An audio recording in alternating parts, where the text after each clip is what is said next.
Buenos días, tardes o noches, depende de cómo estén viendo este video. En esta ocasión vamos a presentar dos temas que espero que sean de su agrado. El primero será sobre los neoclásicos. Y en este caso nuestro equipo está conformado por quien les habla, Samuel Silva Abster, Paredes André y Isla Ruiz Jeremy. Bueno, empezamos. Los neoclásicos, con la ficha correspondiente. Primero vamos a ver el índice. Primero va a tener la correspondiente presentación, la introducción, la escuela del pensamiento económico, los principales aportes de la escuela del pensamiento a las ciencias económicas, también los principales representantes y obras que cada uno dio, las conclusiones del caso y bibliografía. La presentación. Bueno, en principio el título sería algo asombroso llamado Explorando los fundamentos y las contribuciones de la escuela neoclásica en la economía moderna. En introducción, en esta presentación nos adentraremos en el fascinante mundo de la escuela neoclásica de pensamiento económico, explorando en detalle sus principios fundamentales, sus principales aportes a la ciencia económica y su impacto en la teoría y la práctica económica contemporánea. Y aquí podemos observar una imagen de la arquitectura neoclásica. Muy imponente, ¿cierto? Descripción. Ahora sí, escuela del pensamiento. Escuela del pensamiento económico, en este caso sería de los neoclásicos. Primero, vamos a abordar la definición y el origen. La escuela neoclásica de pensamiento económico emerge a finales del siglo XIX como una reacción y una evolución de las ideas clásicas de economía política. A diferencia de sus predecesores, los neoclásicos enfatizan la importancia de la utilidad marginal, la maximización de la utilidad y la eficiencia en la asignación de los recursos correspondientes.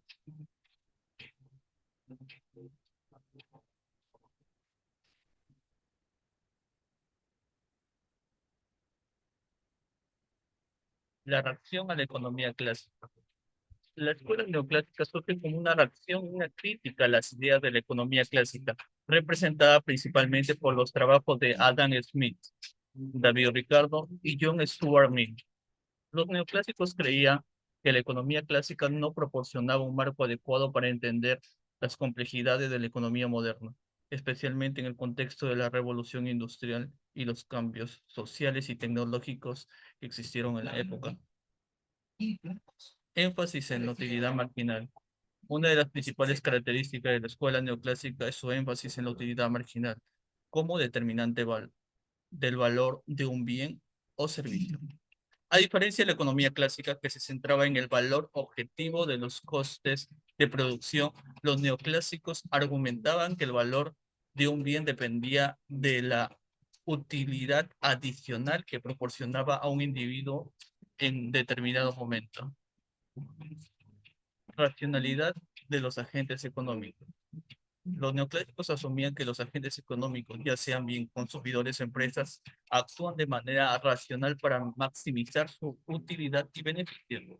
Esta idea de la racionalidad de los agentes subyace en gran parte del análisis neoclásico y se utiliza para explicar el comportamiento en los mercados y la toma de decisiones económicas. Otro aspecto que deberíamos enfatizar sería la competencia perfecta y el equilibrio de mercado. La escuela neoclásica desarrolló modelos de competencia perfecta, donde se supone que existen muchos productores y consumidores, y los precios se determinan por la interacción entre la oferta y la demanda. En este contexto, el equilibrio de mercado se alcanza cuando la cantidad demandada es igual que la cantidad ofrecida, y los precios se ajustan para equilibrar el mercado. Desarrollo de la teoría matemática. La escuela neoclásica también se caracteriza por uso de métodos matemáticos. Es modernización formal para analizar los fenómenos económicos. Los neoclásicos, pioneros en el uso de herramientas matemáticas como cálculo diferencial y las ecuaciones para formalizar sus teorías y derivar conclusiones más precisas sobre el comportamiento económico. Ampliación de ámbito de estudio. A diferencia de la economía clásica que se centraba principalmente en la teoría de valor y la distribución, la escuela neoclásica amplió el ámbito de estudio para incluir una amplia gama de teoremas económicos como la teoría del consumidor, la teoría de la empresa, la teoría del bienestar, el comercio internacional y el crecimiento económico.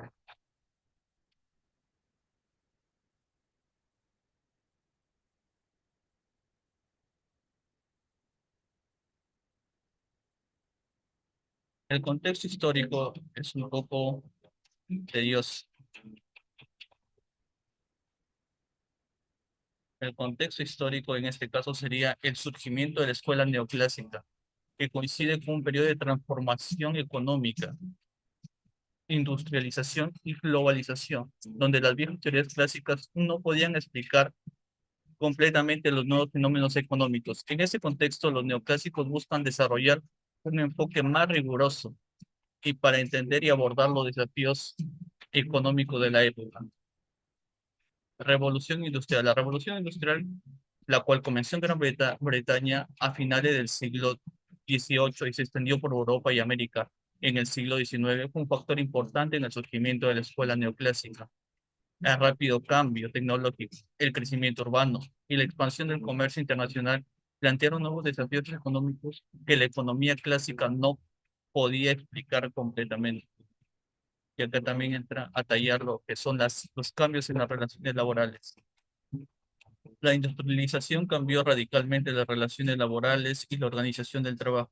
Surgieron nuevas formas de empleo y de relaciones laborales, como el trabajo asalariado en las fábricas y la división del trabajo, que requerían una comprensión más sofisticada de la economía y el comportamiento humano.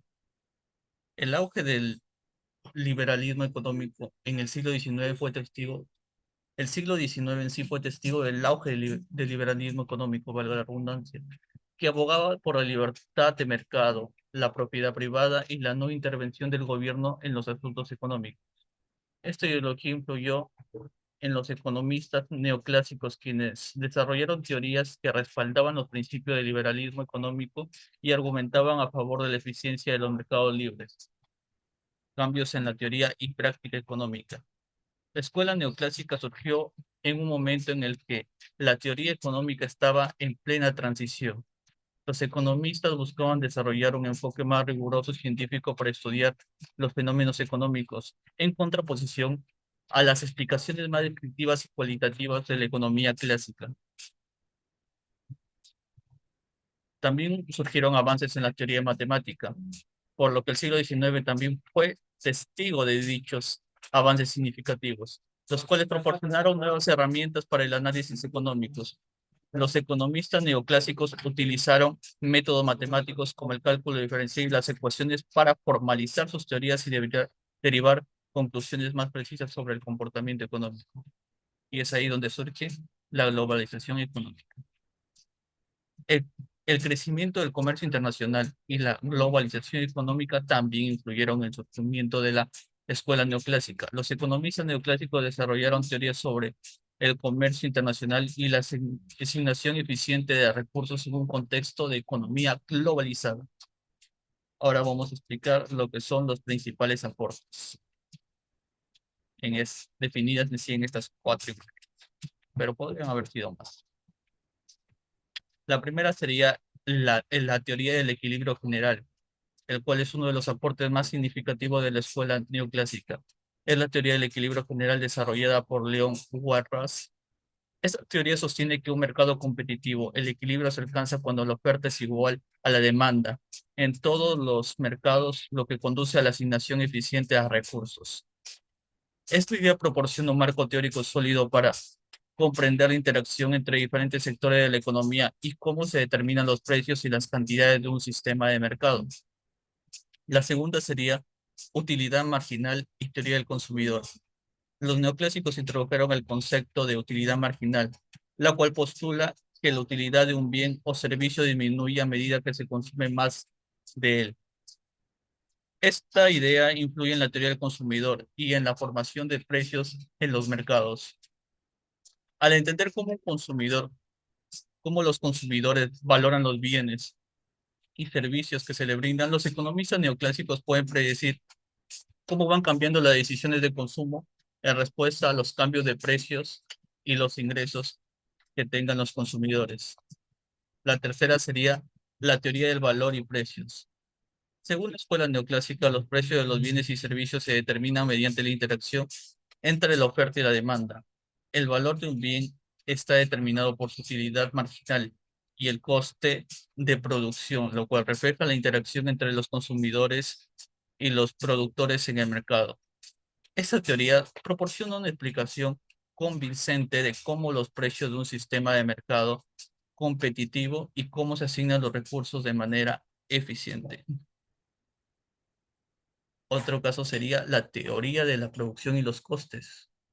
Los neoclásicos desarrollaron una teoría detallada de la producción y los costes que explica cómo las empresas toman decisiones sobre la cantidad de producción y la combinación de insumos.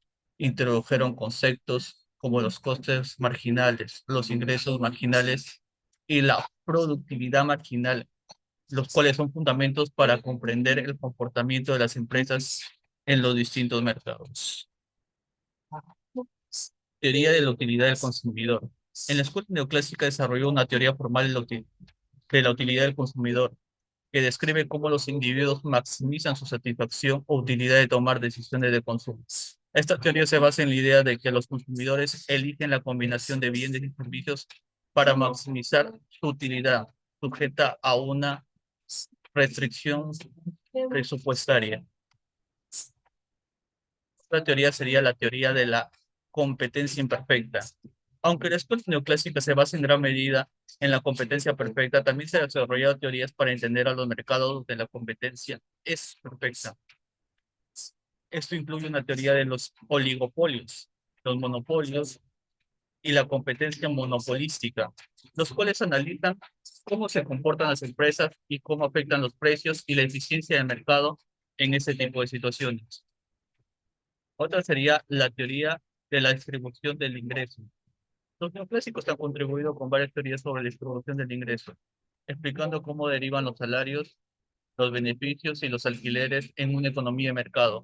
Estas teorías incluyen la teoría del ingreso de los factores, que atribuye los ingresos a la contribución de los factores de producción como el trabajo y el capital.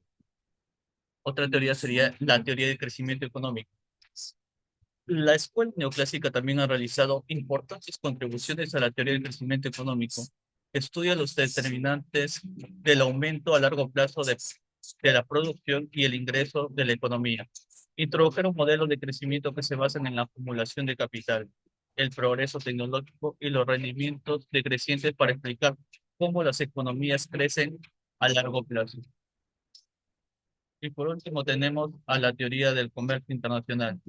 Los neoclásicos han desarrollado modelos teóricos para explicar los patrones y los efectos del comercio internacional. Esto incluye la teoría de la ventaja comparativa de David Ricardo, que muestra cómo los países pueden beneficiarse del comercio, especializándose en la producción de bienes en los que tienen una ventaja comparativa. Pasamos a la siguiente, los cuales son los representantes. Aquí tenemos en la primera foto a Adam Smith. Adam Smith. ¿Quién es Adam Smith? El cual con su obra La riqueza de las naciones sentó las bases sobre el pensamiento económico moderno, argumentando a favor de la mano invisible del mercado y la importancia de la competencia. Smith describió cómo la búsqueda del interés propio puede conducir al bienestar general de la sociedad a través de la competencia y la división del trabajo. En la segunda foto encontramos a Alfred Marshall, el cual en su libro, el cual es denominado Principio de la Economía, desarrolló la teoría de la oferta y la demanda y popularizó el concepto de las curvas de oferta y demanda, estableciendo las bases de la microeconomía moderna. Marshall también introdujo el concepto de la elasticidad de precio de demanda, que mide la sensibilidad de la cantidad de demanda de un bien a cambios de un precio. En la tercera foto encontramos a León Warras, considerado como uno de los fundadores de la economía neoclásica. Warras desarrolló la teoría del equilibrio general y estableció las bases del análisis microeconómico moderno. También describió cómo los precios se ajustan en diferentes mercados para equilibrar la oferta y la demanda, asegurando que todos los recursos que se asignen de forma eficiente. Ahora en la cuarta foto encontramos a Carl Menger con su obra Principios de Economía Política. Menger es uno de los fundadores de la Escuela Austríaca de la Economía y contribuyó al desarrollo de la teoría del valor subjetivo. Menger argumentó que el valor de un bien no está determinado por su coste de producción, sino por su utilidad que los individuos atribuyen a este bien. Tenemos también a Vilfredo Pareto, que con su enfoque en la eficiencia económica y el concepto de optimización, Pareto eficiente, obviamente, realizó importantes contribuciones al análisis económico. Desarrolló también una teoría del óptimo de Pareto, que describe una situación en la que no es posible mejorar la situación de una persona sin empeorar la situación de otra. O sea que son codependientes. También tenemos a William Stanley Gibbons.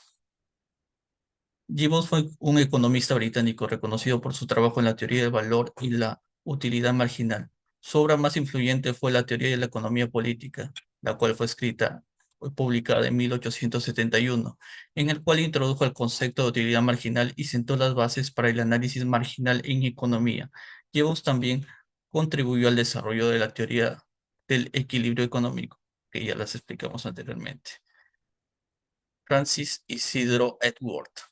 Él fue un economista irlandés conocido por sus contribuciones a la teoría del equilibrio general y la teoría del bienestar. En su obra Matemáticas aplicadas a la economía, publicada en 1881, introdujo el concepto de la curva de Edgeworth, que representa las combinaciones de dos bienes que generan un nivel dado de utilidad para un individuo. Sus trabajos influyeron en el desarrollo de la teoría del equilibrio general y la economía matemática. Ahora, Irving Fisher, el penúltimo. Fisher es un economista estadounidense conocido por sus contribuciones en la teoría monetaria, la teoría del interés y el análisis del equilibrio general. En su obra Teoría del Interés, hecha en 1930, desarrolló la teoría de la tasa de interés y la teoría de la inversión, en la cual explicó la relación entre el tipo de interés, el ahorro y la inversión. Tres aspectos. Fisher también formuló la ecuación cuantitativa del dinero, que relaciona la cantidad de dinero en circulación con el nivel de precios y la producción económica. Y por último tenemos a Alfred Pillow. Él fue un economista británico, conocido por sus contribuciones a la economía del bienestar y la teoría de la externalidad. En su obra titulada Economía del Bienestar, la cual fue publicada en el año 1920, desarrolló el concepto de óptimo de Pareto, y explicó cómo los mercados pueden no alcanzar la eficiencia en la presencia de externalidades. Pigot también acuñó el término externalidad para describir los efectos de las acciones de un agente económico en el bienestar de otros agentes. Ahora le doy paso a mi compañero André Paredes. Conclusión. La escuela neoclásica ha dejado un legado perdurable en la ciencia económica, proporcionando un marco teórico sólido para comprender el funcionamiento de los mercados y la asignación de recursos en una economía. Sus principios y teorías fundamentales continúan siendo ampliamente estudiados y aplicados en la teoría y a la práctica económica contemporánea. A través de sus aportes en áreas como la teoría del equilibrio general, la utilidad marginal y la teoría del valor, los neoclásicos han contribuido significativamente a nuestro entendimiento de cómo funcionan los mercados y cómo se asignan recursos en una economía. Su enfoque en las eficiencias y racionalidad de los agentes económicos ha influido en gran medida la formulación de políticas económicas y en la interpretación de los fenómenos económicos y el mundo real. La escuela neoclásica ha sido criticada por su enfoque en el equilibrio y la competencia perfecta, que puede no reflejar adecuadamente la realidad de los mercados reales, donde existen imperfecciones e información asimétrica. Sin embargo, los principios neoclásicos siguen siendo una parte íntegra del arsenal teórico. Muchas gracias. También hablaremos sobre otra escuela del pensamiento económico, que son los keynesianos.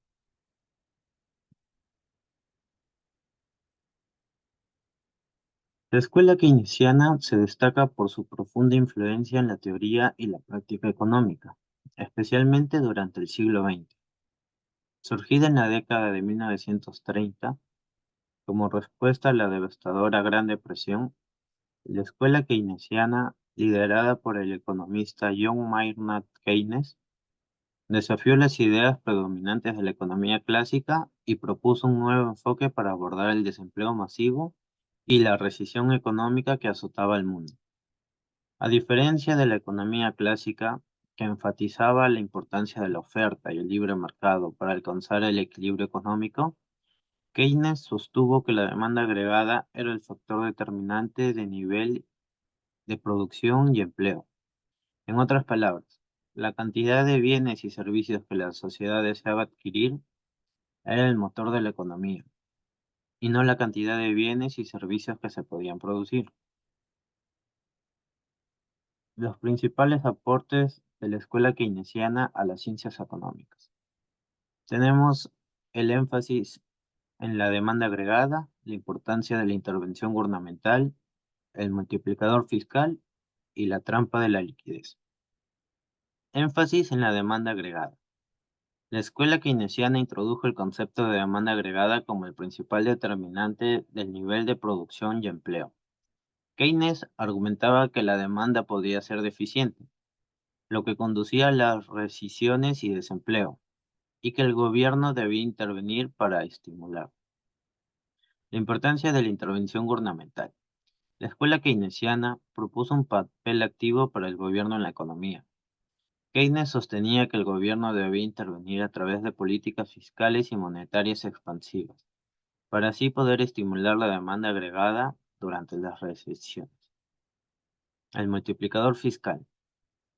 Keynes introdujo el concepto del multiplicador fiscal, que explica cómo un aumento en el gasto público puede generar un impacto multiplicado en el Producto Bruto Interno. Y la trampa de liquidez.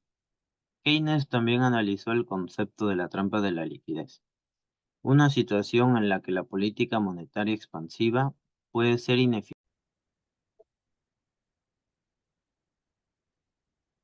Bueno, para continuar, tenemos los representantes y sus obras. Entre ellos tenemos a John Maynard Keynes, economista británico que fundó la escuela keynesiana y su obra más importante fue la teoría general del empleo, el interés y el dinero en 1936. También tenemos a Aldous Hansen, economista estadounidense que popularizó la idea de Keynes en los Estados Unidos y su obra más importante es Introducción a Keynes en 1953. También tenemos a Roy Harrod, economista británico que contribuyó al desarrollo del modelo keynesiano y su obra más importante es El ciclo comercial, que fue en 1936. Y por último tenemos a Paul Samuelson, economista estadounidense que ganó el Premio Nobel de Economía en 1987 por su trabajo en síntesis neoclásica, que integraba elementos de la economía keynesiana con la economía neoclásica. Su obra más reconocida es Economía, un análisis introductorio, en 1946. Nuestras conclusiones son que la escuela keynesiana ha tenido un aspecto profundo en la teoría y política económica. Las ideas de Keynes han sido fundamentales para comprender las causas de desempleo y las recesiones y han dado lugar a políticas económicas que han ayudado a estabilizar las economías y promover el crecimiento. Sin embargo, la escuela keynesiana también ha sido objeto de críticas. Algunos economistas argumentan que los políticos keynesianos pueden ser influenciados y que no son efectivos a largo plazo. Otros sostienen que esta escuela keynesiana no da suficiente importancia al papel del mercadeo libre y la iniciativa privada.